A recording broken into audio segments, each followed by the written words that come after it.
Oke guys, cuaca di puncak bukit Godak ini sekarang lagi hujan dan turun embun.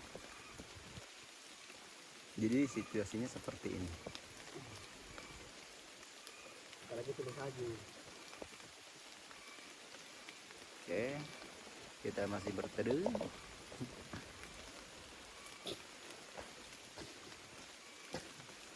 Ya jadi jarak pandangnya tuh kayak kurang gitu.